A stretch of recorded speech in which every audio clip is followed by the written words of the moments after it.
Good evening, ladies and gentlemen. It is my honor to introduce to you a man for whom public service has long been a family tradition. Albert Gore, Jr. has served the good people of the state of Tennessee with distinction in both the House of Representatives and in the Senate.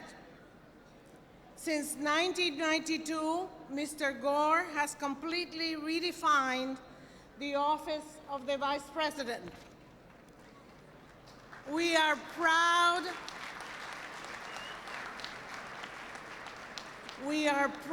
of his accomplishments, particularly in his rendition of the Macarena.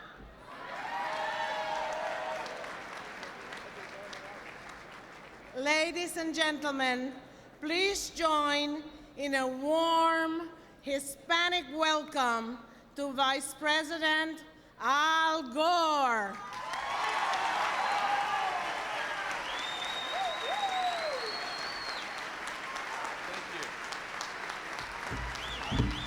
Thank you. Gracias. Thank you very much.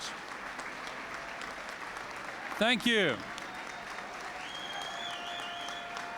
Thank you very much. Muchísimas gracias.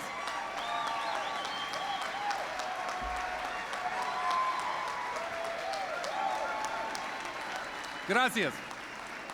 Please be seated. Ladies and gentlemen, please take your seats and enjoy the evening. Thank you for the standing ovation here in front.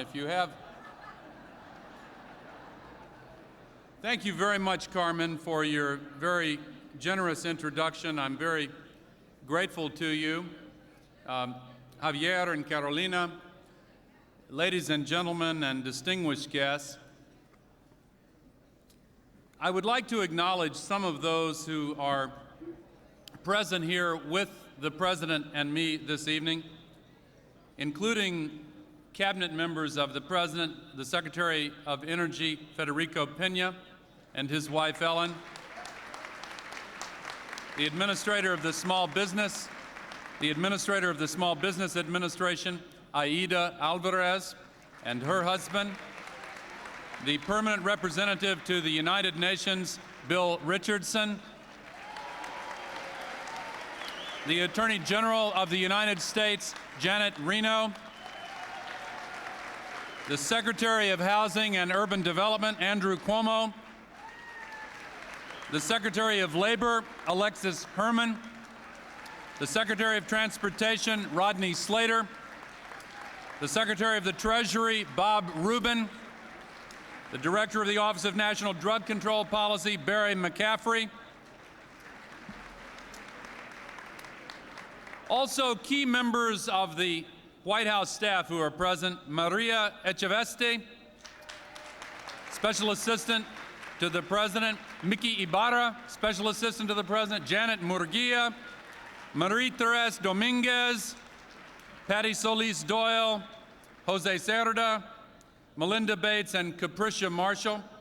I would also like to acknowledge other distinguished guests: the Democratic leader of the United States House of Representatives, Richard Gephardt.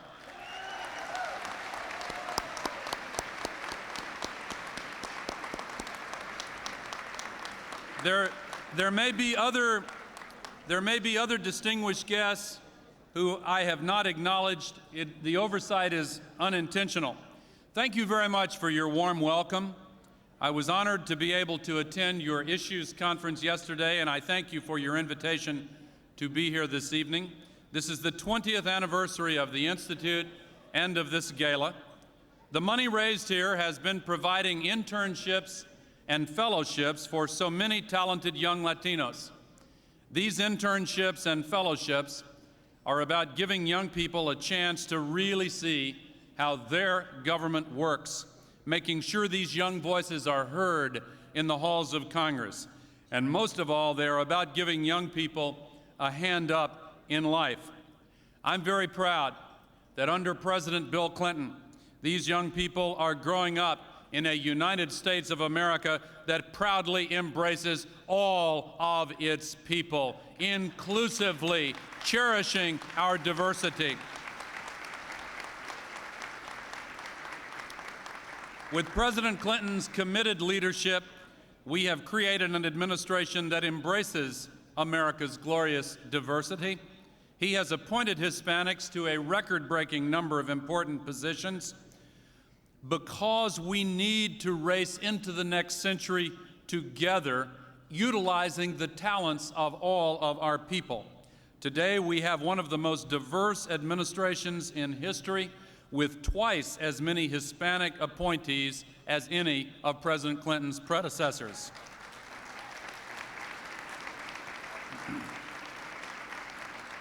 In the past two administrations put together, in President Clinton's first term and now in the first year of his second term, if you combine them, he has appointed Hispanics to head up the Department of Energy, the Department of Housing and Urban Development, the Small Business Administration, the Department of Transportation, the representative to the United Nations, the chairman of the Equal Employment Opportunities Commission, Gil Casillas, to the Board of Directors of Fannie Mae, Jose Villarreal, also to important ambassadorial positions, such as Gabriel Guerra Mondragon, ambassador to Chile, Eddie Gonzalez, in charge of all of the U.S. Marshals, the head of the Overseas Private Investment Corporation, George Munoz, who I was privileged to swear in last month, the Undersecretary for Research, Education, and Economics at the Department of Agriculture, Miley Gonzalez, our representative to the Organization of American States, Victor Marrero, our Assistant Secretary for Community Planning and Development at the Department of Housing and Urban Development, Eva Plaza, and the Chief Operating Officer of the National Service Corporation, Luis Caldera.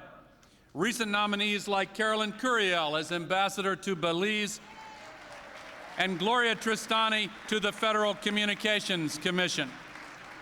District Court judges like Sonia Sotomayor and Jorge Rangel. I'm also very pleased on a personal note to have outstanding Hispanic advisors in the Office of the Vice President like Roger Salazar, Mo Vela, my Chief Financial Officer, Rick Gonzalez, Miguel Bustos, and others. Now, ladies and gentlemen, I noticed when I came in here, your slogan, Poder, Presencia, Acción. I reflected on your theme for this year's conference. What does it mean? Presencia. Aquí estamos. Con ustedes y para ustedes.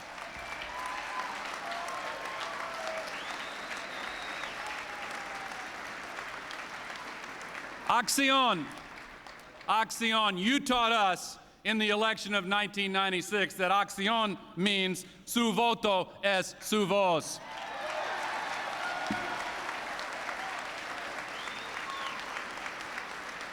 Poder. Poder. The Hispanic Caucus has taught us the real meaning of poder. Querer es poder. Si se puede. And the individual who has done so much to lead the Hispanic Caucus into a new era with innovative leadership, with a commitment to inclusion, with the kind of energy and pasión and dedication that you all associate with him, is the individual it is my pleasure to introduce now and to bring to this podium the head of the Congressional Hispanic Caucus, Javier Becerra.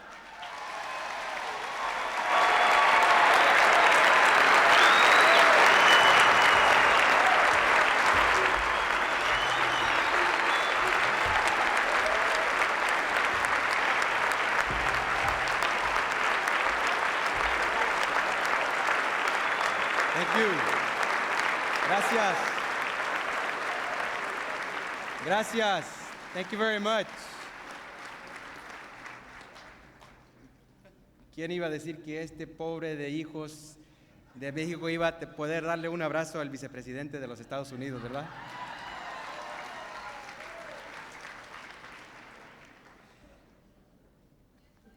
Buenas noches, good evening, ladies and gentlemen. Once again, we are gathered in this ballroom to celebrate Hispanic Heritage Month. And once again, we are joined by the President of the United States of America, Bill Clinton.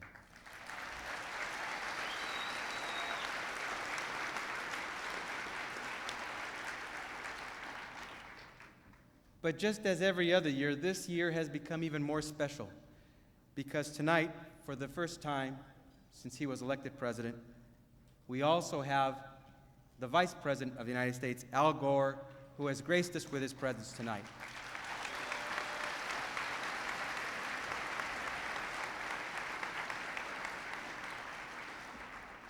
These two men are here because they believe in America that is proud of its cultural diversity, in an America that is strengthened by its rich immigrant tradition.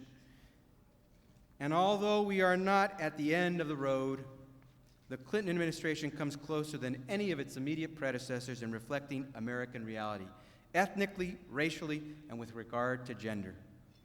As we face the challenges of a new century, this nation is redefining itself. From the role of government in our lives to how we treat immigrants. As we go through this often painful period, Latinos count on having their voices heard at the very highest levels. Latinos understand that compassion is a strength, not a weakness, and a very necessary element of public policy. The President and the Vice President have shown us that leaders listen as they look for solutions. The President and the Vice President have shown us that leaders understand that changes and reforms in public policy will have consequences on the least fortunate among us, and that we as a nation must deal with those consequences directly. Ladies and gentlemen, please join me, and join me strongly, for the 5th time in a row, in welcoming our President, the President of the United States, Bill Clinton.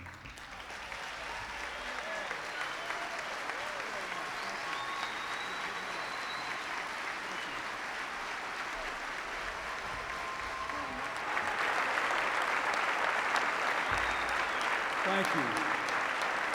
Thank you very much. Thank you. Thank you. Thank you for the wonderful welcome you have given to the Vice President and me. Thank you, Javier. Thank you, Carmen, Carolina. To the members of Congress who are here, the members of the Hispanic Caucus Institute, members of our administration, all those who were introduced by the Vice President. I'd also like to acknowledge the presence here of the General Chairman of our political party, the Democratic Party, Governor Roy Romer of Colorado. Welcome, Governor Romer.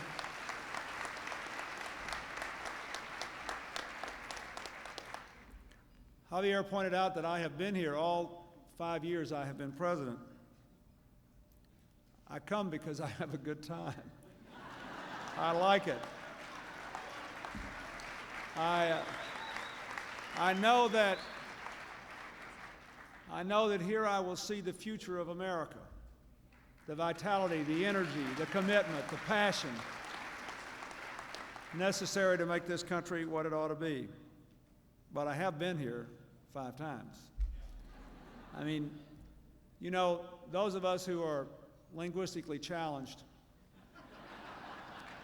always learn a few phrases, you know, su voto es su voz, mi casa es su casa. Now I can say, su caucus es mi caucus.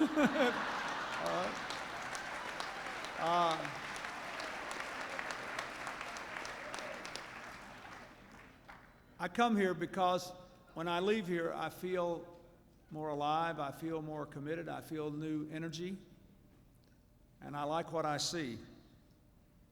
I thank the members of Congress for their service. I thank the Hispanics who have served in our administration more than in any other in the past.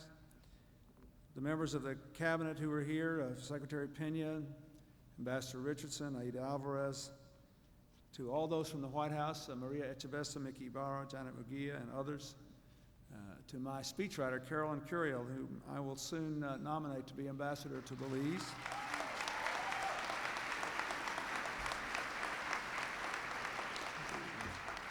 Gloria Tristani, whom I have just selected to serve as the newest member of the Federal Communications Commission.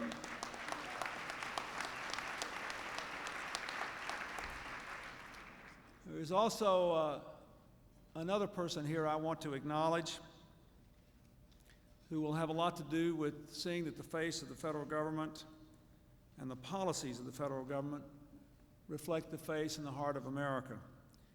Here with me tonight is my nominee for Assistant Attorney General for Civil Rights, Bill Lee, and I'd like to ask him to be recognized.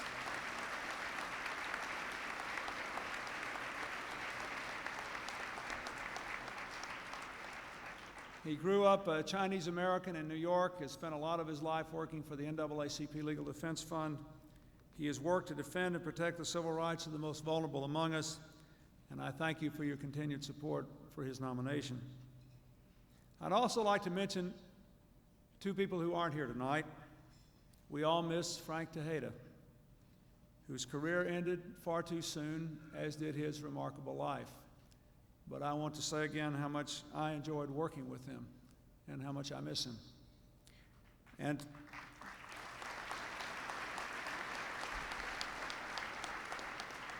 I'd also like to say a very special word of appreciation and good wishes to the first Hispanic American elected to the United States Congress, Henry B. Gonzalez.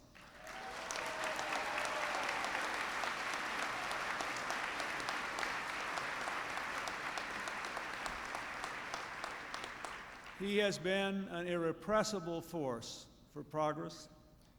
He is an irreplaceable legislator. It has been my great honor to know him for 25 years, long before I ever dreamed I'd be here, and I'm quite sure long before he ever dreamed I would be here. But we wish him well, and we'll miss him. Together we have begun to prepare our beloved country for the 21st century. Tonight I want to take just a few moments of your time to talk about the work ahead and the responsibility we have to support each other in that work. It's been nearly 6 years now since I announced my candidacy for president. Many of you started with me, almost all of you finished with me, and we have begun a journey to restore the American dream to everyone willing to work for it, to make America the world's greatest force for peace and freedom well into the next century, and to go forward into that new century in spite of all of our diversity as one America. We began with a bold new economic course which reduced our deficit 80% before the recent budget was passed. We have, and for all of you who voted for that, I hope those of you you're out there clapping for yourselves because you deserve it. We expanded our exports with over 200 trade agreements. We invested in our people and their future. We took on the tough social problems at home and the tough foreign policy problems around the world. Today, the American people are reaping the results of these last years of effort. Unemployment below 5%, Hispanic unemployment dropping from over 11% to about 7%, a drop of over 35%.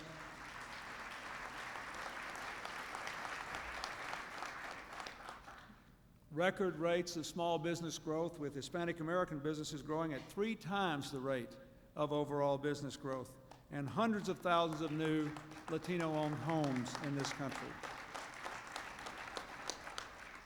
Violent crime has dropped 5 years in a row. We've had the largest drop in welfare rolls in history. All this signals progress. We should be optimistic. We should be hopeful. We should be confident.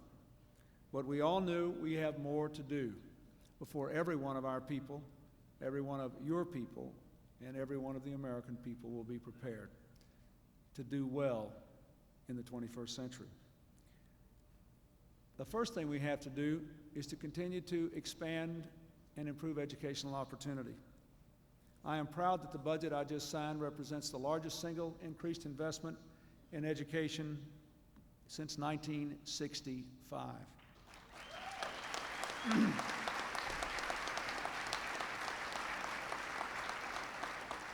I fought hard to ensure that it included a 36% increase in funding for bilingual and immigrant education, to see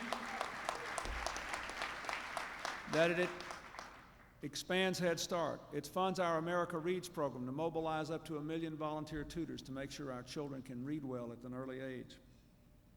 It will help us to develop voluntary tests in reading and math to help children learn the basic skills they need to succeed, not to put them down, but to lift them up. It also opens the doors of college to all Americans for the first time in history, with the biggest increase in support for people going to college since the GI Bill passed 50 years ago.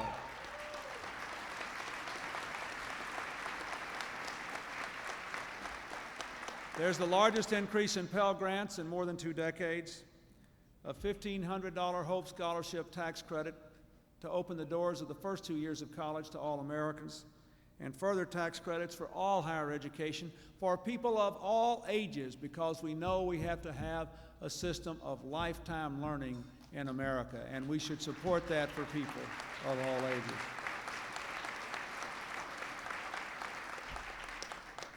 Despite a strong work ethic and falling unemployment, however, despite exploding numbers of new Hispanic-owned businesses, Hispanic family income is not yet rising.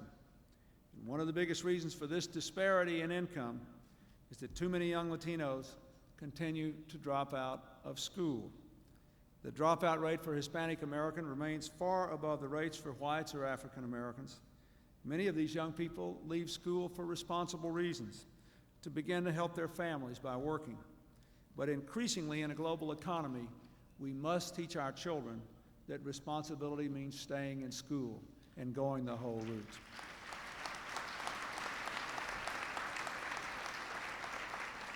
We have organized an intense effort in the White House to address the dropout problem of Hispanic American students. I instructed Gene Sperling, the head of the National Economic Council, Maria Echeveste, who heads our Office of Public Liaison, Mickey Ibarra, who heads our Office of Intergovernmental Affairs, and our Education Secretary, Dick Riley, to evaluate all of our current programs and identify what more we can do right now to help young Latinos reach their full potential. I am pleased that Senator Bingaman and Representative Hinojosa will soon introduce the National Dropout Prevention Act of 1997 to establish a coordinated national strategy to lower dropout rates for Hispanics and others who should have their dropout rates lower. I want to ask you to help us with this. We need your support.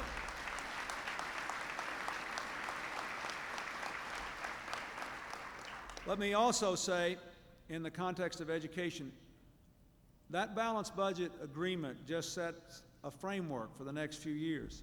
Every single year, we have to make sure that the congressional appropriations are faithful to the agreement. And I ask your support in helping us and helping the members of Congress make sure that those investments are there. And in that connection, let me tell you that I, at least, and I think most of you, are quite concerned by the recent very narrow decision in the Senate to support the Gorton Amendment that would grant virtually all federal education funds to states. That's a step in the wrong direction, because whatever its intent, the effect of the amendment is to shift funds away from the schools that serve our neediest children.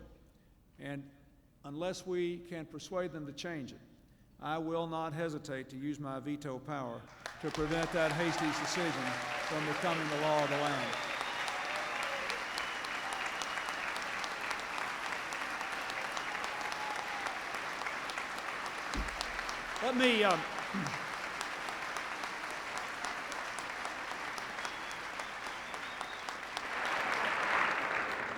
Let me also say that budget did one more good thing that I want to emphasize. It did a lot of good things, including providing health insurance for up to 5 million American children, many of whom will be Hispanic children, the children of hardworking people who work all day every day but can't get health insurance at work.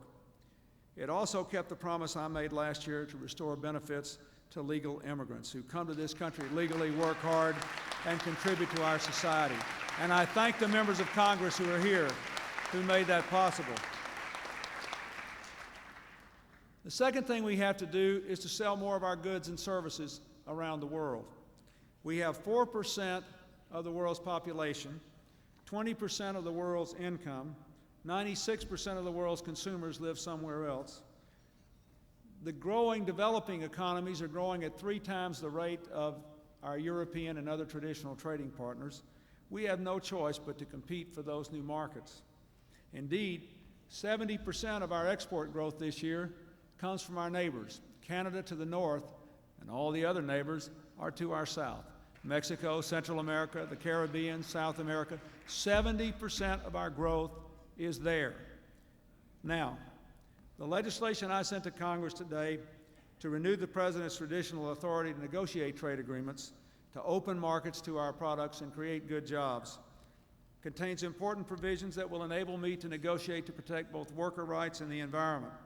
And it will involve Congress every step of the way. But I say again, it is in our interest to open these markets. Week after week, I read of these European leaders going to South America saying, America doesn't care about Latin America. Europe cares about Latin America. America's sitting up there, sitting on its gains. We want you to be allied with Europe. I say they are our friends. I have worked hard to establish a good relationship, and I think we should go forward with fair, balanced trading agreements that will help our economy and help our relations.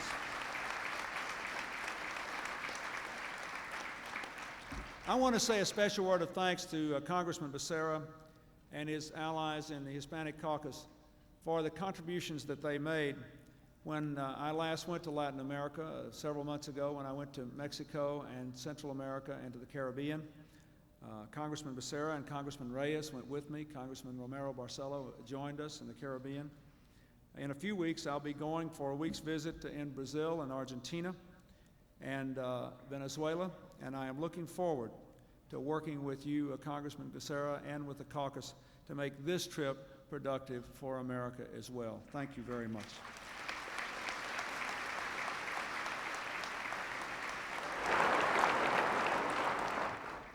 Let me make one other comment now about the last thing that I think we have to do. Our journey into tomorrow is about more than economics. It's about the kind of people we are and how we relate to each other. It's about whether we can really learn to not only tolerate each other, and not even just to respect each other, but to celebrate the fact that people who are so different share this land together and want to share its future together and deserve to share its future together because we are bound together by common values, by faith and family and work and community and service to country. Now, in order to do that, we have to face some facts. The first fact is that we still have some unfinished business in this country, some discrimination that we have not resolved. It still exists. Second fact is that all those people that want to get rid of affirmative action carry a heavier burden than they have yet borne to show about what they were going to do to replace it, to guarantee everybody has an equal opportunity.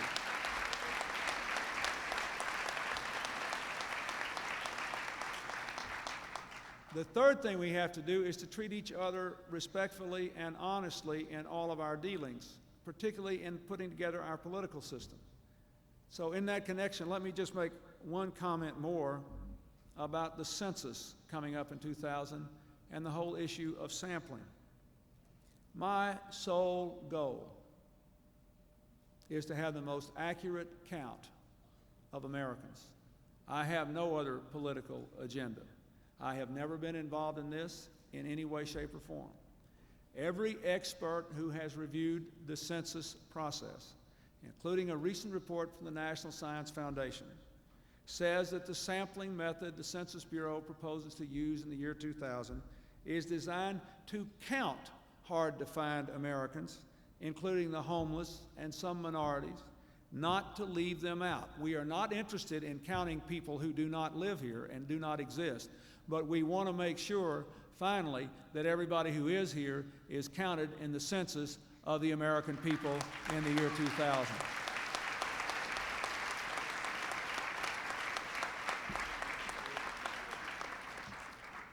If we're going to be one America, we have to make sure our immigration laws are fair and humane to all.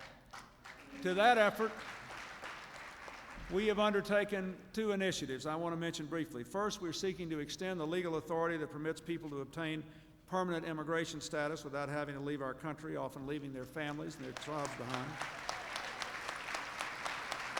And second, we're working to enable some Central Americans and others who've already made lives for themselves here in the United States to be considered for permanent status under the less stringent rules in place prior to the passage of the recent immigration bill.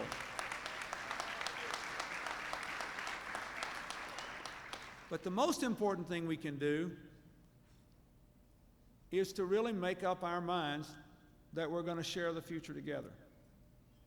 The reason that I organized this national conversation on race for the next year and had an advisory board constituted, including Linda Chavez Thompson, who's well known to many of you, is that it bothers me that so few Americans have really thought about what this country's going to be like in 20 or 30 or 40 years. Within 5 years, our largest state, California, will have no majority race. Hawaii already has no majority race. Hispanic Americans are the fastest growing American minority, but within a matter of decades, we'll all be members of some racial or ethnic minority. Now, people have said for years, maybe for over 200 years, maybe going all the way back to the beginning, that America is not a place, a nation that is about a particular religious creed or a particular race or even a particular place. America is just a set of ideas. We are about to find out. We are about to find out. And so I say to all of you, when I come here and I feel your energy, your spirit, your patriotism, your dreams, your affection for each other and for your country, that is what I want every American to feel, and that's what I want you to be able to feel about every other American. And we have a heavy responsibility here. No other great democracy like ours has ever been so diverse, and yet people living together so closely. No one has ever tried to do this. We are trying to do this against the backdrop of reading in the last several years about all the problems from the Middle East to Bosnia to Northern Ireland to Africa to you name it. We say to the bottom of our soul, we don't believe in any of that. We don't seek any of us to lift ourselves up by putting someone else down. We are simply trying to create a country where everybody's responsible, has opportunity, where we're drawing together more closely every day, and where we're still trying to promote what we believe in around the world.